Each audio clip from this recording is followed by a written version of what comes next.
Ah oui, il y a du hockey, j'espère. Bien sûr qu'il y a du hockey, William. Parce qu'ils sont formidables, ces jeunes gens-là. Ah, ils ont perdu, mais ils sont formidables Ah quand oui, même. mais ils ont perdu contre les meilleurs du monde. Donc, Contre les doubles champions du monde, contre voilà. les Canadiens. Pas si mal. Mais Bon, on va alors en le parler. foot, d'abord. Oui, voilà, le foot. On connaît l'affiche de la finale de la Ligue Europa. Ce sera l'Ajax d'Amsterdam contre Manchester United. L'Ajax qui jouait à Lyon hier soir. L'Ajax qui avait gagné 4-1 à l'aller. Là, c'est les Lyonnais qui ont gagné, mais ils n'ont pas marqué assez de buts pour pouvoir aller en finale. Je vous propose de regarder en 30 secondes les images, que j'ai le droit qu'à 30 secondes. Dans un parc OL à l'ambiance électrique, les Néerlandais ouvrent le score à la demi-heure de jeu par Dolberg. Et juste avant la pause, Alexandre Lacazette égalise sur penalty. Et il s'offre un deuxième but une minute plus tard, qui permet à Lyon de mener 2-1 à la pause.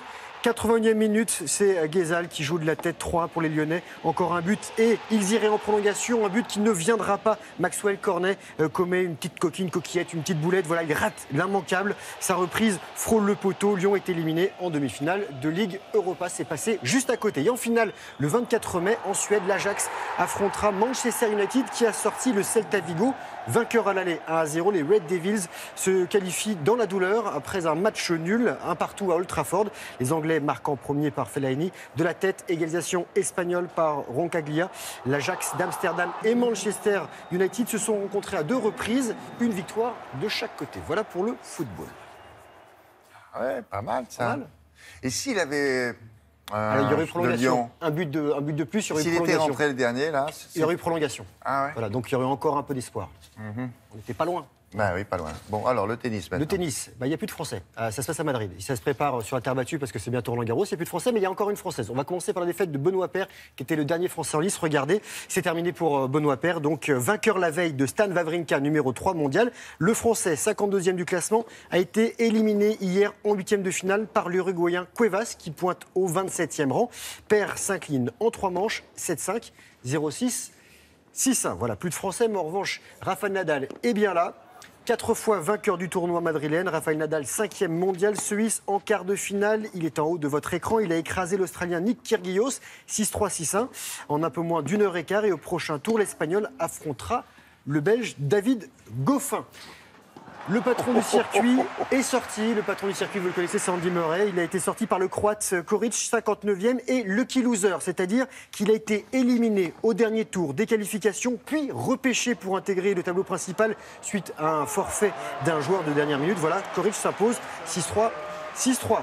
Djokovic, lui, a dû s'employer pour sortir l'Espagnol Feliciano Lopez. Le Serbe numéro 2 mondial gagne 6-4, 7-5. Et en quart, il affrontera le Japonais Kei Nishikori, qu'il a déjà battu 11 fois en 13 confrontations.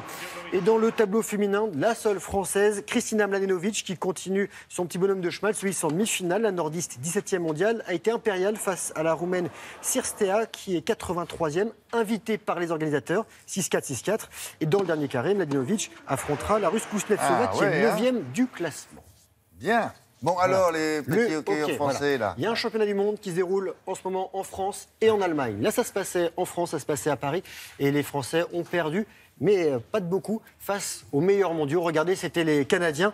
Dans la patinoire de l'Accor Hotel Arena, les Français en blanc ont tenu tête aux Canadiens, double champion du monde en titre. La France a mené au score avant le retour de leurs adversaires, qui restent invaincus dans cette compétition. Ils sont en tête de leur groupe, ces Canadiens, devant les Suisses. Les Français, eux, comptent 2 victoires, 2 défaites. Et ils conservent des chances d'accéder au quart de finale. Ils sont 6e et il faudrait qu'ils passent en 4e place. Et ce soir, s'ils battent la Biélorussie, eh ben, ils pourraient conserver au moins leur place dans l'élite. Voilà pour le hockey. On va rester sur la neige. Tignes, en Savoie, William, a été la dernière station à fermer. Et pour terminer en beauté, une belle saison hivernale. 400 givrés ont participé à la toute dernière étape de la Yeti Race, un trail jusqu'à 20 km, truffé d'épreuves, donc précision, concentration, endurance. Prochaine date, le 16 décembre à la Plagne, William. Et je vous ai d'ores et déjà pris un petit dossard. Et un dossard pour ce week-end aussi, William. Une idée de sortie sportive et caritative. Voilà, ça s'appelle la No Finish Line. Écoutez-moi bien, vous venez courir ou marcher sur le champ de Mars sur un parcours ouvert 24 heures sur 24 jusqu'à dimanche, 1300 mètres ce parcours. Et en fait, pour chaque kilomètre parcouru, l'organisation reverse 1 € pour soutenir des projets en faveur d'enfants défavorisés ou malades. L'an dernier, il y a eu 6000 participants, 83 000 kilomètres parcourus. Là, ils espèrent atteindre 100 à 120 000. Vous inscrivez, c'est 5 € pour les enfants, 15 € pour les adultes. Et plus vous courez, plus vous reversez de l'argent. Voilà, jour et nuit. Donc après Télématin, là, vous regardez jusqu'à la fin, 9h30, et après vous allez courir. C'est pas mal ça. Demain Maintenant, là, dès maintenant. Ah, ça marche aussi Ça pour marche aujourd'hui jusqu'à dimanche. Ah, d'accord. Aujourd'hui, vous pouvez le faire. Voilà. Ce week-end, Après, Télématin, prenez un encore une fois. parapluie, on ne sait jamais. Voilà. Oui, dimanche. Moi, je vous J'y dis ça, serai dimanche. Je dis ça, je dis rien. Vous y serez? Oui, j'y vais. Non. Bah si, je vais Vous courir. ferez un peu. des selfies avec les filles? Avec toutes les filles. Non. Ah, si. Alors, Vous en il voulez va y un pour avoir vous du monde. Hein. Je signerai un petit selfie pour Oui, vous. oui. Merci beaucoup.